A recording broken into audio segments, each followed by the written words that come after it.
அன்புள்ள நண்பர்களுக்கு வணக்கம். நான் உங்கள் சோழநாட்டான். தற்பொழுது ஒரு செய்தி ரொம்ப பரபரப்பாக கசிய விட்டுக்கிட்டே இருக்கானுங்க. என்னன்னு கேட்டிங்கன்னா, வெல்லும் தமிழ் பெண்கள் அப்படின்னு ஒரு நிகழ்ச்சியை நடத்தியிருக்கானுங்க. என்னன்னு கேட்டிங்கன்னா, இவனுங்க திராவிட பெண்கள்னு வைக்கணும். ஏன்னா எலெக்ஷன் வருதுன்றதுனால கரெக்டாக பார்த்திங்கன்னா வெல்லும் தமிழ் பெண்கள். அதில் ஒரு பொண்ணு பார்த்திங்கனாக்கா, அப்பா அப்படின்னு ஈழப்பெண் ஓடி காலில் விழுந்து அப்பா அப்படின்னு சொல்லி கர்ச்சீப்பில் எழுதியெல்லாம் கொடுத்துருக்கான், எம்ப்ராய்டிங் போட்டு. அந்த பிள்ளைக்கு எம்ப்ராய்டிங்னே சொல்ல தெரில, எம்ப்ராய்டிங்கா.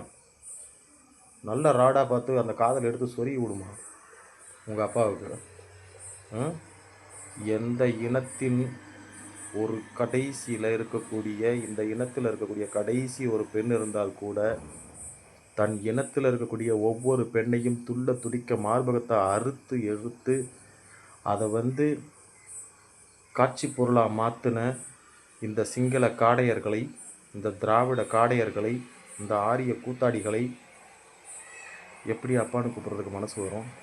உன் வீட்டில் உன் குடும்பத்தில் இருக்க ஒரு பொண்ணை இந்த மாதிரி மார்பகத்தை அறுத்து மானபங்கப்படுத்தி பாலியல் பலாத்கார வன்புணர்ச்சிகள் செய்து கொடுமைப்படுத்தி கொலை பண்ண ஒருத்தனை எப்படி அப்பான்னு கூப்பிட்றதுக்கு மனசு வரும்?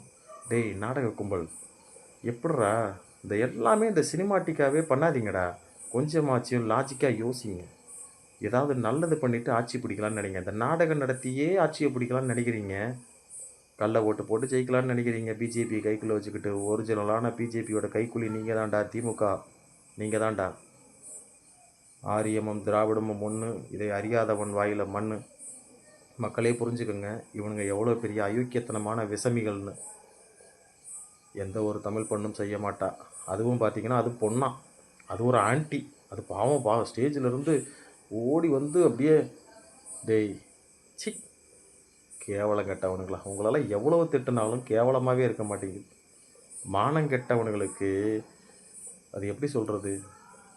ஊழல் பண்ணுறதை சுட்டி காட்டினாலும் மானம் இல்லை, எது செய்கிறது செஞ்சு சுட்டி காட்டினாலும் மானன்றதே ஒன்று கிடையவே கிடையாது.